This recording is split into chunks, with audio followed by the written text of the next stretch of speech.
네, 사무엘상 1장 1절에서부터 8절까지 말씀을 천천히 같이 한번 읽어보겠습니다. 1절입니다. 시작. 에브라임 산지 라마바임 소빔에 에브라임 사람 엘가나라 하는 사람이 있었으니 그는 여로함의 아들이요 엘리후의 손자요 도후의 증손이요 숲의 현손이더라. 그에게 두 아내가 있었으니 한 사람의 이름은 한나요 한 사람의 이름은 분인나라. 분인나에게는 자식이 있고 한나에게는 자식이 없었더라.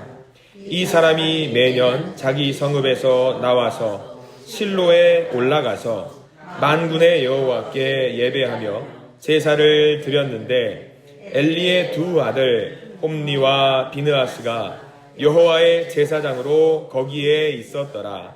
엘가나가 제사를 드리는 날에는 제물의 분깃을 그의 아내 분인나와 그의 모든 자녀에게 주고 한나에게는 갑절을 주니 이는 그를 사랑함이라. 그러나 여호와께서 그에게 임신하지 못하게 하시니 여호와께서 그에게 임신하지 못하게 하심으로 그의 적수인 분인나가 그를 심히 격분하게 하여 괴롭게 하더라. 매년 한나가 여호와의 집에 올라갈 때마다 남편이 그같이 하매 분인나가 그를 격분시키므로 그가 울고 먹지 아니하니 그의 남편 엘가나가 그에게 이르되 한나여 어찌하여 울며 어찌하여 먹지 아니하며 어찌하여 그대의 마음이 슬프냐. 내가 그대에게 10 아들보다 낫지 아니하냐 하리라. 아멘. 오늘 말씀 가운데 큰 은혜가 있길 간절히 소망합니다. 우리 옆 사람을 축복하면서 이해갈까요? 저는 당신이 좋습니다. 자, 다른 사람 보시고요. 저는 당신이 정말 좋습니다. 자, 앞뒤 사람 보시고요. 저는 당신이 정말 좋습니다. 자, 서로 박수. 감사합니다. 정말 좋은 분들 감사합니다. 오늘 사무엘상 1장 1절부터 8절까지 말씀은요, 우리 여성분들이 읽을 때는 분통 터지는 구절입니다. 분통이 터지는 구절이잖아요. 왜 분통이 터질까요? 웃는 분들은 아시겠지만. 자, 여러분, 이스라엘에서 가장 훌륭한 지도자라고 하면 누구를 꼽으시겠습니까? 많은 사람도 있을 거예요. 다윗도 있을 것이고요. 솔로몬, 우리가 새벽 예배 시간에, 자, 다시 한번 말씀드리지만 전 다윗과 솔로몬을 매우 좋아합니다. 매우 좋아하는 사람들이에요. 자, 그리고 뭐 선지자들도 있겠죠. 뭐 나단 선지자도 있을 것이고요. 뭐 나중에 나올 엘리야라든가 엘리사도 있을 것인데, 오늘 우리가 읽은 본문에서는 가장 훌륭한 지도자라고 한다면은 사무엘이라는 의견에 있어서는 이견이 없으실 거예요. 굉장히 위대했던 사람 사무엘. 그 사무엘을 사무엘답게 만들었던 사람이 누가 있을까? 누구죠? 한나면. 그렇죠. 예, 최성 선생님 명확히 맞습니다. 예, 확실하게 하셨습니다, 권사님께서. 예, 아유, 정확하게 하셔가지고, 예. 우리는 한나죠, 한나. 우리는 한나가 어떤 사람이라고 다 그 믿음의 사람마다 별명들이 다 있잖아요. 한나는 무슨 사람이죠? 기도의 어머니, 기도의 사람 또는 기도의 어머니라고 우리는 알고 있습니다. 아마 그것에 대해서도 역시 이견이 없을 겁니다. 한나의 눈물 어린 기도가 이스라엘을 이끌었던 사무엘이라고 하는 위대한 선지자를 낳았다라고 하는 것에 있어서는 우리는 성경을 보면서 늘 감동하고 이제 하나님께 이런 위대한 기도가 우리에게도 있기를 원한다라는 마음으로 고백을 하고 있습니다. 한나는 사실 이제 이런 하나님의 응답을 받기 이전까지 굉장히 고된 삶을 살았습니다. 2절 한번 볼까요? 우리 2절 말씀 보면은 그가 어떤 고통이 있었는지 2절 말씀에 나와 있어요. 2절 시작. 그에게 두 아내가 있었으니 한 사람의 이름은 한나요 한 사람의 이름은 분인나라. 분인나에게는 자식이 있고 한나에게는 자식이 없었더라. 자, 한나에게는 자식이 없었더라. 여기다 밑줄을 그어두시기 바랍니다. 자식이 없었어요. 이때 당시에 자녀는 하나님의 복의 상징이었어요. 자녀가 많으면 많을수록 이건 큰 복이다라는 것을 말하는데, 한 명도 아니고 두 명도 아니고 자녀가 아예 없었다라고 하는 것이고요. 지금 말로 하면은 이런 상태를 무슨 상태라고 하냐면 불임이라고 하죠. 불임이라고 합니다. 성경에 이런 사연을 갖고 있는 분들이 좀 많아요. 의외로 불임을 경험하고 있었던 사람. 또 여러분들 알고 있는 불임의 여성이 누가 있었습니까? 아브라함의 아내였던 사라도 불임의 여성이었던 거지요. 이 불임이라고 하는 것은요, 생물학적으로 자녀를 생산할 수 없다라는 것이고요, 사람의 힘으로 할 수 없다라는 것을 말합니다. 안 되는 건 안 되는 거예요. 그래서 남편은 그녀를 어떻게든 위로하고자 했던 말이 우리가 방금 읽었던 8절 말씀의 제일 끝에 나오죠. 어찌하여 그대의 마음이 슬프냐? 내가 그대에게 10 아들보다 낫지 아니하냐? 얼마나 분통 터지는 멘트입니까? 당신이 도대체 뭔데? 10 아들보다 울지 말고 나를 바라봐라. 봐서 뭐 할 건데?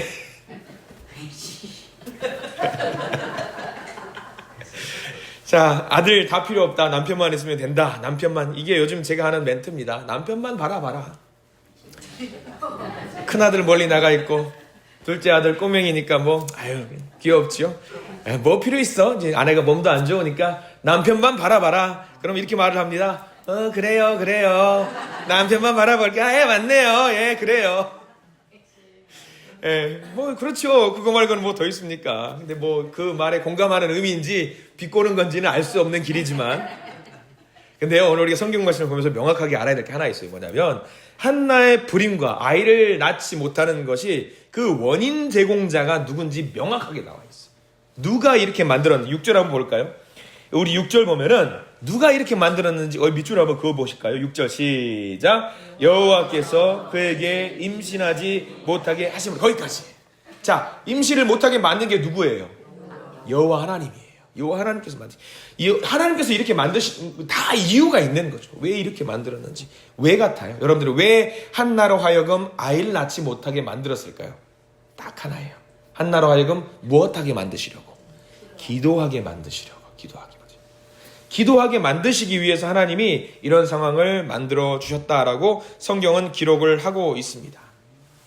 한나가 참으로 지혜로운 여인이었던 것은 자기의 문제, 이건 어떻게 보면 개인적인 문제로 치부하고 속상해가지고 내 운명을 그대로 받아들이고 그냥 포기하고 그냥 삶을 살 수 있었습니다. 그러나 이렇게 인도하시는 하나님을 의지해서 한나가 무엇을 했냐면 기도를 열심히 했다라고 성경은 기록에 나와 있습니다.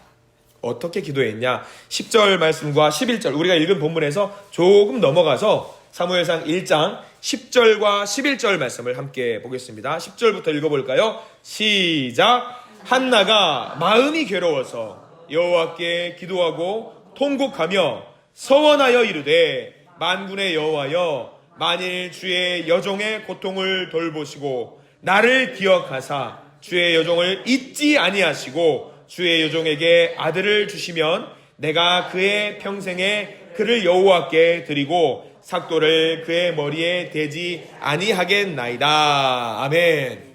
자, 이거를 우리는 무슨 기도라고 알고 있죠? 서원 기도. 서원 기도는 함부로 하는 것이 아니다. 절대로 함부로 하는 기도가 아니다라는 겁니다.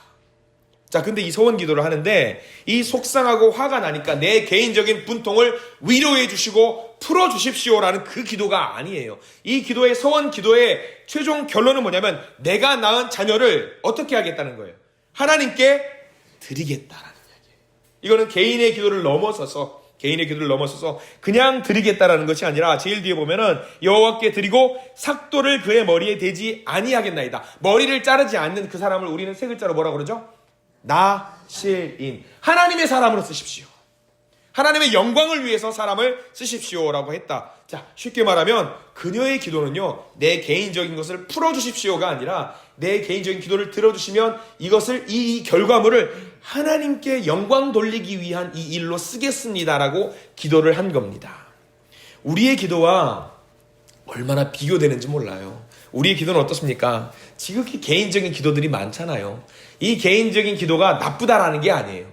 우린 지극히 개인적인 기도를 올려드려야 됩니다. 하나님 들어주세요. 내 기도 들어주세요. 당연히 해야 됩니다. 근데 하나 알고 있어야 될 게 우리가 한나처럼 하지는 못할지언정 우리가 올려드린 기도의 결과물은 하나님께 영광이 되어야 됩니다.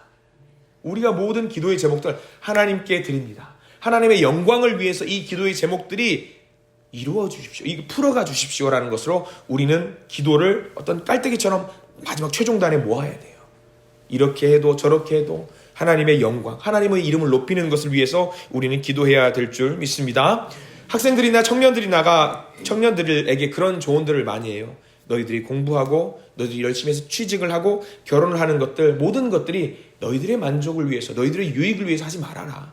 그 기도를 하나님께 올려드리면서 내 모든 이런 것들, 기도의 제목들이 하나님께 영광을 올려드리기 위해서 이 모든 것들을 합니다라고 고백할 때에 하나님께서 그 모든 과정을 주관하시고 풀어주신다라고 우리 청년들에게, 젊은이들에게 그렇게 이야기를 합니다. 마찬가지예요. 우리의 기도도 그렇게 되어야 됩니다. 내가 하는 이 모든 기도의 제목들이 하나님께 영광, 하나님께 기쁨을 올려드리기 위해서 기도를 합니다라고 기도할 때 하나님은 그 모든 과정들을 주관해 주실 줄 믿습니다. 이 기도의 결과 어떻게 되었을까? 사무엘을 낳은 것으로 끝나지 않았어요. 우리가 잘 알아야 돼요. 사무엘을 낳았고요. 이 사무엘로 하여금 어떻게 되었느냐? 이스라엘이라는 한 나라가 사무엘이라고 하는 사람으로 인해서 인도받을 수 있는 놀라운 복을 이스라엘 모든 민족이 누리게 되었습니다. 한 사람의 기도로 인해서 그 복을 누리게 된 사람은 누구냐면 이스라엘 모든 백성들이 그 복을 누리게 되었다라고 하는 것입니다. 자, 여러분들, 그래서 우리가 하는 기도 어떻게 기도해야 될까요? 작은 기도도 좋고 큰 기도도 좋습니다. 이 모든 기도가 하나님의 기쁨을 위해서 올려드립니다라고 했을 때 그 기도를 들으시고 우리 한 사람의 만족을 위해서도 충족시켜 주시겠지만 내 옆에 있는 그 사람들, 모든 사람들을 모든 기쁨을 위해서 하나님께서 그 기도를 들어주실 줄 믿습니다. 반드시 하나님께서 그렇게 해주실 거예요. 그렇기 때문에 우리는 기도해야 됩니다. 더 열심히 기도해야 됩니다. 사무엘이 나중에 지도자가 되었을 때 이렇게 고백을 했습니다. 여러분 한번 아시는 말씀인데 제가 읽어드리겠습니다. 사무엘상 12장 23절 말씀인데요. 한번 그냥 찾아볼까요? 사무엘상 12장 23절. 자, 우리 같이 한번 찾아보고, 이 믿음의 한나의 기도로 만들어진 이 사무엘이 나중에 하나님께 이렇게 또 기도를 올리는 말씀입니다. 사무엘상 12장 23절과 24절 말씀. 우리가 기도로 인해서 그 기도에 영향을 받고 세워진 사람들이 또 이렇게 기도할 수 있었으면 좋겠어요. 사무엘상 12장 23절 말씀입니다. 네, 천천히 찾으셔서 같이 한번 읽기를 원합니다. 사무엘상 12장 23절 시작. 나는 너희를 위하여 기도하기를 쉬는 죄를 여호와 앞에 결단코 범하지 아니하고 선하고 의로운 길을 너희에게 가르칠 것인즉 너희는 여호와께서 너희를 위하여 행하신 그 큰 일을 생각하여 오직 그를 경외하며 너희의 마음을 다하여 진실히 섬기라. 아멘. 사무엘은 이스라엘 백성들을 이렇게 인도했어요. 나는 기도를 쉬는 죄를 범하지 않겠다. 그러니까 너희들도 나와 마찬가지로 기도를 쉬는 죄를 범하지 말고 하나님께 더 기도할 수 있는 우리가 되자. 그 시작점이 바로 우리 여기 있는 화요기도회가 될 줄 믿습니다. 우리가 이렇게 기도할 때에 하나님은 우리의 기도를 들으시고 기뻐하시고, 그래, 내가 너의 기도를 들어주겠다.